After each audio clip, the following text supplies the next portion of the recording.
and thank you for joining us again at Voice of Rohingya Radio, a registered nonprofit coming to you from the state of Oregon in the United States of America. I would like to thank all of our listeners who allow this program to continue providing the latest news through our exclusive interviews, reports from inside the border, and reputable sources from around the world. If you would like to stay up to date with our program, you can view or download all of our broadcasts online at youtube.com/VOR Radio, or you can join our Facebook page to find more information on past and future programs. It is August 31st, 2014. For Voice of Rohingya Radio, I am your host, Zach Taylor.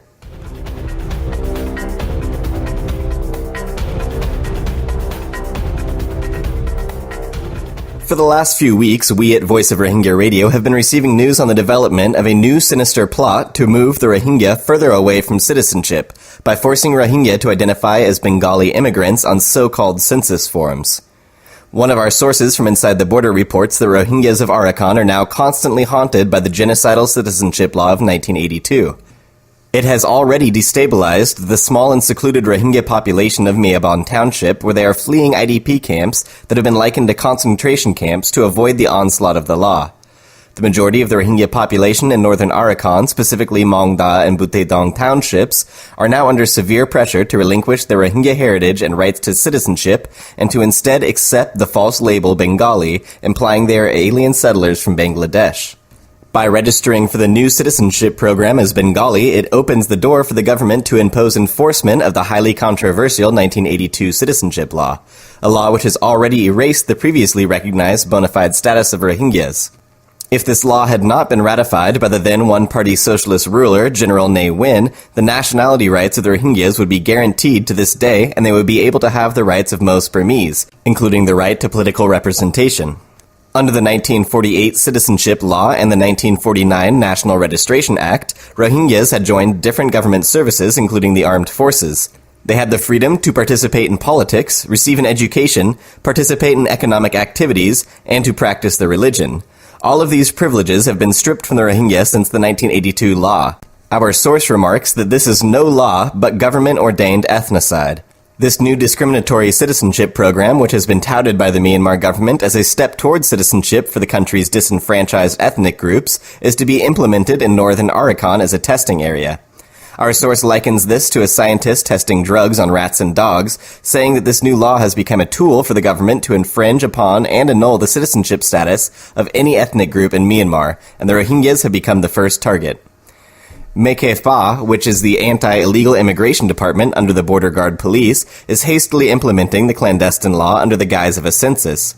Rohingyas are resisting registering as Bengali or taking place in the supposed census thus far, but the authorities are answering with violence by using force and intimidation tactics like night raids to Rohingya households and physical abuse and molestation of women. Just yesterday, Rohingya Vision TV, a Rohingya news network, released information about Myanmar's Border Guard Police in Mae Pha raiding the Kiang Chang village by encamping at the transport station on Thursday, where they arrested every Rohingya passerby and forcibly registered them as illegal Bengali immigrants. Those who agreed to be registered as Bengali, coming under the pressure and threats of the police in Mae Pha, were released, while those who refused to be registered were arrested and detained in the local police station. Nearby in Lundung village, youths hiding by a house where a police officer began sexually harassing a Rohingya woman could no longer tolerate it and attempted to save her from the officer's molestations. This began a quarrel between the police and the youths. The police then reportedly opened fire at the youths, 4 of whom were hit by the bullets, and the other 5 were arrested.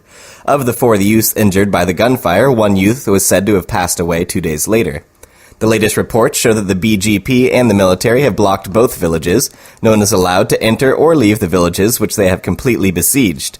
They threaten that they will continue their actions until and unless Rohingyas agree to be registered as Bengali. A report from KPN News said that the police warned that if the villagers do not take part in the population data collection, they will be jailed for 6 months.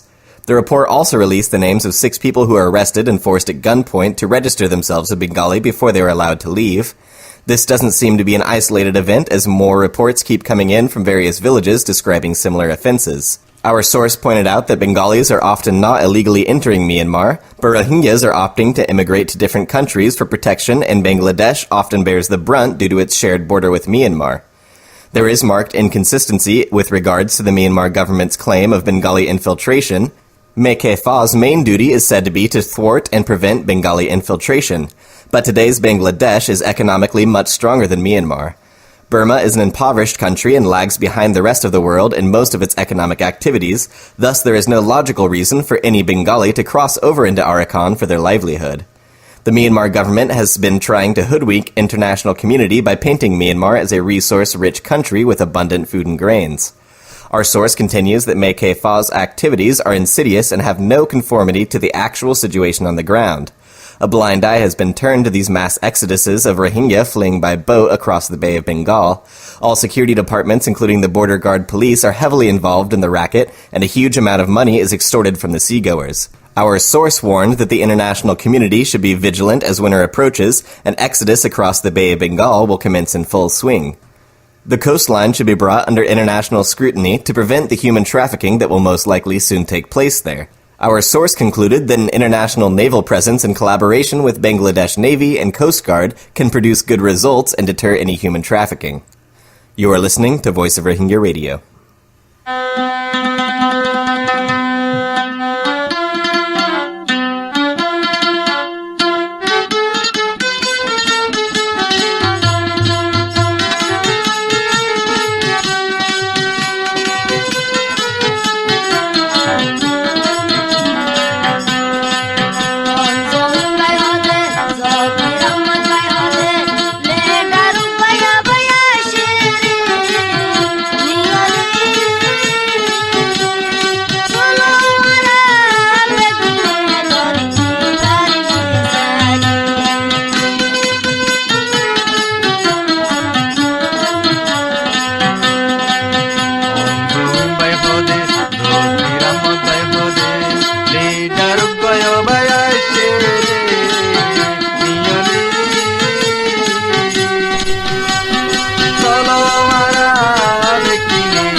Thanks again for listening to Voice of Rohingya Radio, a registered non-profit organization coming to you from the state of Oregon in the United States of America.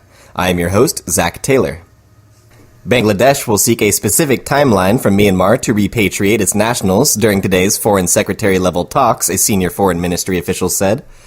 Dhaka will put forth its position even as it wants to give the bilateral relations a boost resolving irritants. Myanmar's deputy foreign minister will lead his side at the foreign secretary-level meeting known as Foreign Office Consultation. A foreign secretary will lead the Bangladesh side at the talks. A senior official of the foreign ministry told BD News 24 that border management, Rohingya repatriation, trade, connectivity, and gas import issues would be some of the topics that would dominate the talks. The official, who will be present at the meeting, seeking anonymity, said that he would propose an umbrella agreement with Myanmar to settle unresolved issues, Rohingya refugees being among them.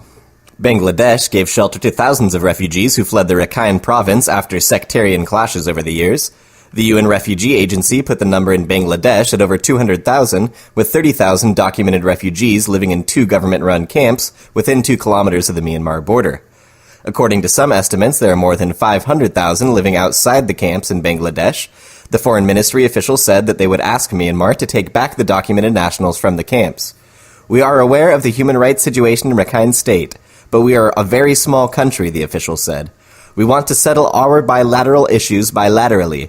He, however, ruled out any plan of seeking help from regional countries in this regard. The foreign minister recently, at a discussion, termed Myanmar an important partner of Bangladesh in international collaboration and said they would continue their efforts to increase ties. In other news, a senior Buddhist monk has urged political parties to prioritize nationalism over human rights. A member of the Central Committee for the Protection of Nationality and Religion, better known as Ma Ba Tha, made the comment while defending the controversial draft interfaith marriage law, which could restrict marriages between Buddhist women and non-Buddhist men. All political parties should give priority to nationalism, which is the interest of the majority in their political activities. General Aung San carried out political activities with a nationalist spirit. Nationalism means the interest of national ethnic groups and citizens. We must protect these interests, the senior monk was quoted. He was responding to accusations from a National League for Democracy official that the draft law was a superficial and cheap political move. The secretary of the NLD Central Research Management Team is also the dean of the Baida Institute, a political training school. Other civil society and political leaders have also criticized the law, with more than 100 groups issuing a joint statement describing the draft as disgraceful. Some members of organizations that issued the statement subsequently received death threats. The Mabah chair has also responded to the secretary's comments, saying in a statement that the proposed law was in the best interest of the country and it was the duty of all patriots to support it. Decades of speculation have been brought to an end. Myanmar's population, estimated in recent years at anywhere from 45 to 70 million, stands at roughly 51.5 million, the Central Census Committee announced on the 29th in the first release of data of the March census. The figure is significantly lower than previous official estimates that had put the population at more than 60 million, as well as the figure of 59.1 million used by agencies such as the United Nations Development Program. In Rakhine State, the government backflipped on a previous promise to allow everyone to self-describe their ethnicity after pressure from Rakhine groups, declaring on the eve of the count that nobody would be allowed to enter Rohingya on the census form. Although some Muslims in Rakhine State opted for the government's preferred term of Bengali, most refused and were not counted. We couldn't collect in 3 districts of Rakhine State because the people wanted to self-describe as Rohingya, Minister for Immigration and Population told journalists at a census press conference on August 30th. The Ministry of Immigration and Population will release more detailed socioeconomic data in May of 2015. However, information on ethnicity will not be published till after the 2015 general election. The count, which took place on March 29th, cost an estimated US $74 million, with much of the funding coming from international donors, most notably the British, Norwegian, Australian, and Swiss governments.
Thanks again for listening to Voice of Rohingya Radio, a weekly news program bringing you up-to-date information about the Rohingya people in Myanmar.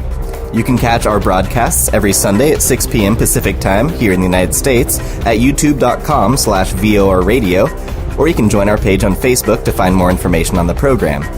For Voice of Rohingya Radio, this is Zach Taylor, signing out.